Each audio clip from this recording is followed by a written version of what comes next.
दोस्तों, किसी ने क्या खूब कहा है कि जो चीज़ आपके मन में चलती है बिल्कुल वही चीज़ दुनिया में आपको मिलती है। When you focus on problems you get more problems and when you focus on possibilities you have more opportunities. तो फैसला आपका है, आप अपनी समस्याओं पर अटके रहना चाहते हैं या फिर अपने टारगेट को सेट करके आगे बढ़ना चाहते हैं। नमस्कार दोस्तों, स्वागत है आप सभी का स्टडी विद ज्ञान प्रकाश में। आज 31 जनवरी है, मतलब कि जनवरी भी आज समाप्त हो गई। और बहुत सारे लोग 1 जनवरी को बहुत सारे नए प्लान लेकर आए थे कि नए साल में ये करना है वो करना है। फिलहाल सारे के सारे प्लान अब तक या तो टूट चुके होंगे या तो कुछ ही लोग होंगे जो अपने प्लान पर चल रहे होंगे। फिलहाल यही कहना चाहूँगा कि स्टडी करिए, स्टडी करिए और स्टडी करिए। 6 महीने में इसका फ़र्क आपको दिखाई देने लगेगा, क्योंकि 6 महीने में तो कई सारी परीक्षाएं भी हो जाएंगी। आपकी स्टडी कैसी रही और आपने स्टडी में क्या किया, सब कुछ पता चल जाएगा। फिलहाल फ्रेंड्स, उत्तर प्रदेश पुलिस भर्ती और प्रोन्नति बोर्ड की पुलिस उप निरीक्षक एसआई के 9,534 के पदों पर भर्ती के लिए हुई लिखित परीक्षा का परिणाम बहुत जल्द ही आ सकता है। यूपी पुलिस एसआई परीक्षा का रिजल्ट और आगे की प्रक्रिया से जुड़ा अपडेट जो है वेबसाइट uppbpb.gov.in पर आपको मिल जाएगी। 12 नवंबर 2021 से 2 दिसंबर तक परीक्षा का आयोजन हुआ था। भर्ती परीक्षा की आंसर की पहले ही जारी हो चुकी है। इस पर आपत्तियां भी ली जा चुकी हैं। अब अभ्यर्थियों को नतीजों का इंतज़ार है और ये इंतज़ार कभी भी समाप्त हो सकता है। हो सकता है कि मैं भी पॉसिबल की टुडे इन इवनिंग। ठीक है, तो देखिए फ्रेंड्स, यूपी पुलिस एसआई भर्ती परीक्षा का रिजल्ट जारी होने के बाद परीक्षार्थी अपना जो परिणाम है उसे uppbpb.gov.in पर जाकर चेक कर पाएंगे। और इसी के साथ आपको बता दें कि यूपीटीटी में अगर आपको ऑब्जेक्शन लगाना है तो आपके पास आज और कल का समय शेष है, मात्र 2 दिन। तो अगर आपने अभी तक ऑब्जेक्शन नहीं किया तो ऑब्जेक्शन कर लीजिएगा। कुछ दोस्त ये भी पूछ रहे हैं कि सर, अगर हम ऑब्जेक्शन ना करें और उसके बावजूद भी क्या हमारे अंक बढ़ सकते हैं? तो बिल्कुल बढ़ेंगे, क्योंकि कॉमन अंक होते हैं वो सभी को मिलते हैं। ऐसा नहीं होता कि जो लोग सिर्फ ऑब्जेक्शन करते हैं सिर्फ उन्हीं को अंक मिलता है, सभी को मिलते हैं। लेकिन इसी भरोसे सब लोग बैठे रहोगे तो फिर क्या होगा? फिर तो ये होगा कि किसी के अंक नहीं बढ़ेंगे। इसलिए अगर बी श्योर, अगर आपको बिल्कुल आप कंफर्म हो कि हाँ ये प्रश्न गलत है, ये उसका उत्तर है और उसका पूरा साक्ष्य आपके पास हो, देन आपको जो है मैं तो यही कहूँगा कि ऑब्जेक्शन करना चाहिए। और यहाँ पर आप जानते ही हैं कि एक प्रश्न पर ऑब्जेक्शन करने का 500 रुपये शुल्क है। लेकिन अगर आपका ऑब्जेक्शन सही है तो आपके अंक भी बढ़ेंगे, पैसे भी वापस हो जाएंगे। हाँ, गलत सलत ऑब्जेक्शन करोगे, सही तरीके से नहीं करोगे तो पैसा भी जाएगा और समय भी बर्बाद होगा। फिलहाल फ्रेंड्स, यहाँ पर हम कुछ प्रश्नों को आपके सामने रख रहे हैं। सबसे पहले तो मैं आपको यहाँ पर एक डिस्क्लेमर लगा देता हूँ कि ये जो प्रश्न नीचे मैं आपको दिखाने वाला हूँ, ये प्रश्न मेरे अपने चुने हुए नहीं हैं।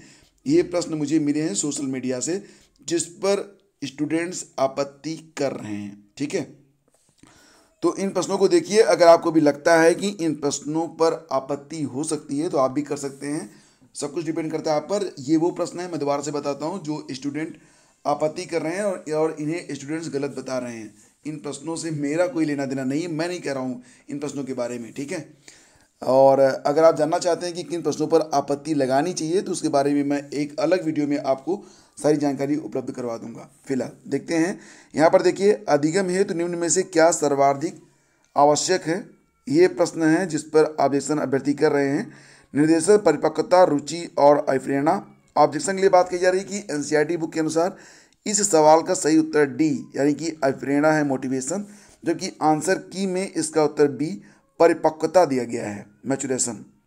इसके बाद देखिए अगला क्वेश्चन है कि पारिस्थितिकी तंत्र के घटक क्या हैं? Components of the ecosystem are. विकल्प में जो भी विकल्प दिए गए हैं आपके सामने हैं और इसका जो इस सवाल पर कई स्टूडेंट्स द्वारा ऑब्जेक्शन किया जा रहा है। एनसीईआरटी के अनुसार इस सवाल का सही उत्तर सी मतलब जैविक तथा अजैविक पदार्थ है और जो कि आंसर की में भी दिया गया है। ठीक है, एनसीईआरटी के अनुसार इस सवाल का सही उत्तर सी जैविक तथा अजैविक पदार्थ है, जो कि आंसर की में भी दिया गया है। और देखिए है एमपीपीआई परीक्षण का उपयोग निम्न में से किसके मापन में किया जाता है? एमपीपीआई, तो यहाँ पर देखिए क्रिएटिविटी है, अचीवमेंट है, इंटेलिजेंस है और पर्सनालिटी है। तो इस सवाल का सही उत्तर डी व्यक्तित्व पर्सनालिटी है, जो कि प्रश्न का सही उत्तर है। परंतु विवाद यह है कि प्रश्न में MMPI की जगह MPPI दिया गया है, ठीक है। और घास भूमि क्षेत्र के परितंत्र के खाद्य श्रृंखला में सबसे उच्च स्तर का उपभोक्ता क्या होता है? तो यहाँ पर देखिए विकल्प हैं शाकाहारी, मांसाहारी, जीवाणु, मांसाहारी। और एक्सपर्ट के मुताबिक इस सवाल का सही उत्तर क्या होगा? यहाँ पर देखिए कोरोना वायरस होगा, जबकि कुछ बुक्स के मुताबिक इसका सही उत्तर बैक्टीरिया हो सकता है। यहाँ पर कहाँ पर मांसाहारी, मतलब ये समझ रहे हैं ना, इसको कोरोना वायरस दिया गया है तो मांसाहारी होना चाहिए, जबकि कुछ जगह पर इसको बैक्टीरिया दिया गया है, यानी कि जीवाणु दिया गया है। तो यहाँ पर भी जो स्टूडेंट्स हैं वो आपत्ति कर रहे हैं। ग्रंथियों के आधार पर व्यक्तित्व के विभिन्न प्रकारों की चर्चा किसने की है? 4 विकल्प हैं स्प्रेंजर, कैनन, जुंग और क्रैस्मर। तो प्रश्न का सही जवाब है बी कैनन, जो कि यूपी टेट आंसर की में भी दिया गया है। परंतु साल 2017 में आयोजित यूपी टेट परीक्षा की फाइनल आंसर की में इसका उत्तर कैनन और क्रैस्मर दोनों माना गया था। आँख की किरकिरी होने का अर्थ, तो यहाँ पर भी आप जानते हैं कि 2017 में इसका 2 उत्तर माना गया था। बी और डी दोनों को माना गया था सही। बी का मतलब कष्टदायक होना और अप्रिय लगना, दोनों को माना गया था। शैशव काल का समय है, तो यहाँ पर भी क्या विकल्प हैं? आप विकल्प देख सकते हैं कि एक्सपर्ट के मुताबिक इस सवाल का सही जवाब सी जन्म से 2 वर्ष तक होना चाहिए, परंतु आंसर की में इसका उत्तर जन्म से 6 वर्ष तक दिया गया है। एक्सपर्ट का कहना है कि अभ्यर्थी इस सवाल के लिए अपने ऑब्जेक्शन लगा सकते हैं। तो ये कुछ प्रश्न हैं जिस पर अभ्यर्थी ऑब्जेक्शन कर रहे हैं। आप विचार कर लीजिए, आपके पास प्रूफ है तब आप इस पर आवेदन कर सकते हैं। और जो प्रश्न विवादित हैं उस पर एक अलग वीडियो में कोशिश करूंगा कि आपको शाम तक अवेलेबल करवा दिए जाएँ। UPTET 2021 के बारे में बात करते हैं फ्रेंड्स। तो UPTET में कब तक हो सकता है सुपर टेट, यानी क्योंकि UPTET का जो परिणाम है फरवरी माह में आ जाएगा। उसके बाद शिक्षक भर्ती परीक्षा कब होगी? जैसा कि आप सभी लोग जानते हैं कि 17,000 पदों पर शिक्षक भर्ती की घोषणा सरकार के द्वारा की जा चुकी थी, लेकिन बीच में क्या आ गया?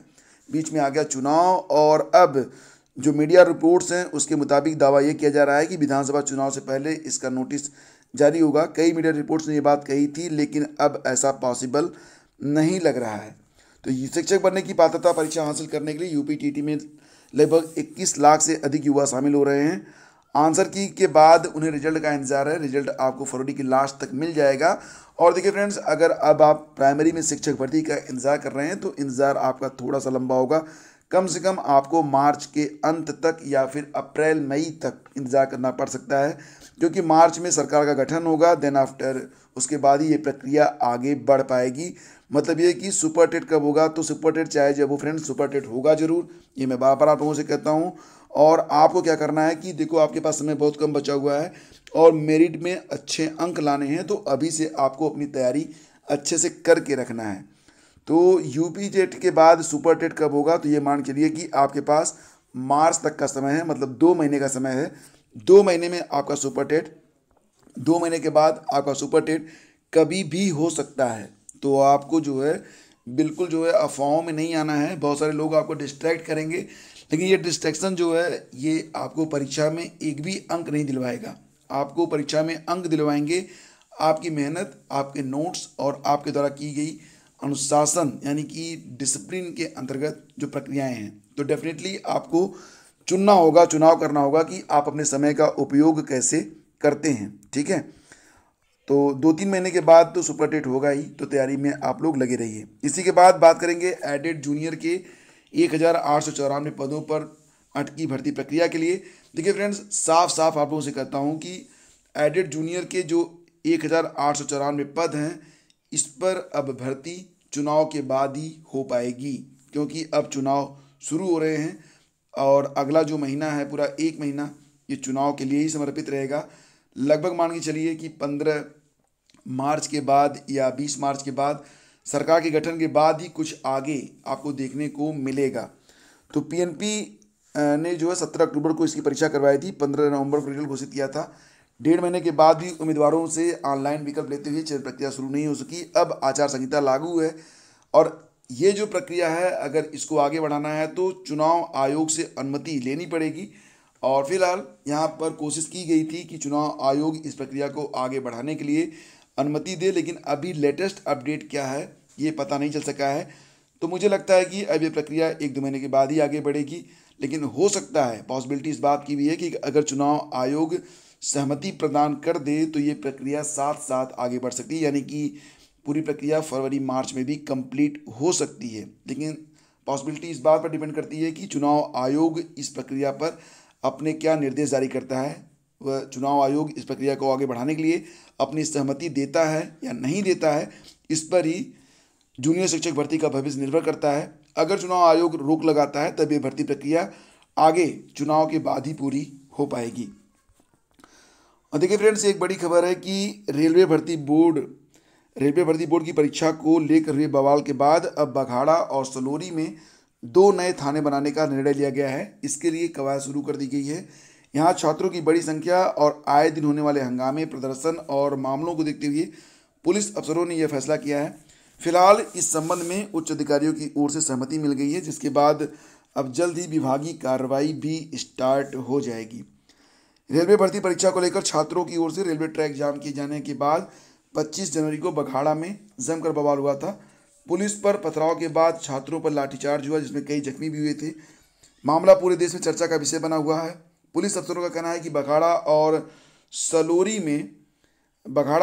में छात्रों के हंगामे बवाल का पहला मामला नहीं है और हाल के दिनों में लगातार ऐसी कई घटनाएं सामने आई हैं जिसमें कानून व्यवस्था भंग हुई और स्थिति नियंत्रित करने में काफ़ी मशक्कत करनी पड़ी। घटनाओं की समीक्षा में पाया गया कि ज़्यादातर मामलों में कार्रवाई में देरी, पर्याप्त फोर्स की उपलब्धता न होने और पुलिस की अवसूचना इकाई की असफलता से ऐसे मामलों ने बड़ा रूप ले लिया जिन्हें नियंत्रित किया जा सकता था। इसी को देखते हुए अब दोनों इलाके में नए थाने स्थापित करने का निर्णय लिया गया है। सूत्रों का कहना है कि इस संबंध में पिछले दिनों एक बैठक हुई जिसमें उच्च अधिकारियों की ओर से भी इस प्रस्ताव पर सहमति जताई गई। इसके बाद से नए थाने स्थापित करने को लेकर कवायद शुरू कर दी गई है। फिलहाल इस मामले में आधिकारिक रूप से कोई कुछ बोलने को तैयार नहीं है, तो ऑफिशियली जो है कोई कुछ नहीं बोल रहा है, लेकिन पुलिस अफसरों का कहना है कि एडिशनल एसपी को इस संबंध में प्रस्ताव जिला मुख्यालय को भेजने के निर्देश दिए गए हैं। तो पॉसिबिलिटी है कि 2 थाने बन सकते हैं बघाड़ा और सलोरी में। और 5 दिन पहले हुए बवाल मामले में चिन्हित किए गए 6 उपद्रवियों की तलाश में पुलिस ने कई जगहों पर दबिश दी है। सलोरी, बघाड़ा के अलावा कटरा और सिकुटी के कई इलाकों में पुलिस पहुंची और उपद्रवियों के संभावित ठिकानों पर पहुंचकर तलाश की। फिलहाल देर शाम तक उनका कोई सुराग नहीं मिला है। तो दोस्तों, ये थी आज की पूरी अपडेट। वीडियो पसंद आए तो please do like and share. और चलते चलते आपको ये बता दें कि गेम खेलना आजकल की पीढ़ी के लिए कितना खतरनाक, कितना घातक हो सकता है। VR हेडसेट के इस्तेमाल से गेमर की गर्दन की हड्डी टूट गई है। मामला कहाँ से है? जर्मनी से है। और यहाँ पर कहा जा रहा है कि अगर आप भी गेम खेलने के शौकीन हैं और घंटों गेम खेलते हैं तो थोड़ा सावधान हो जाएं। गेम खेलने के दौरान बरती गई असावधानी आपको गंभीर रूप से चोटिल कर सकती है। और मामला जर्मनी में सामने आया है। एक जर्मन गेमर को वर्चुअल रियलिटी हेडसेट पहनना भारी पड़ गया। उसकी गर्दन की हड्डी टूट गई। मतलब लगभग 6-6.5 किलो का इसका वेट होता है और इसको पहनकर गेमर लगातार एक्टिविटी करता रहा। करते करते करते करते उसकी जो गर्दन की वर्टिब्रा थी वो बिल्कुल जो है मतलब बहुत बुरी तरह से पिस सी गई थी। तो दुनिया का पहला केस है, लेकिन फिलहाल कोई भी केस पहला होता है तो उसके बाद सीरीज शुरू हो जाती है।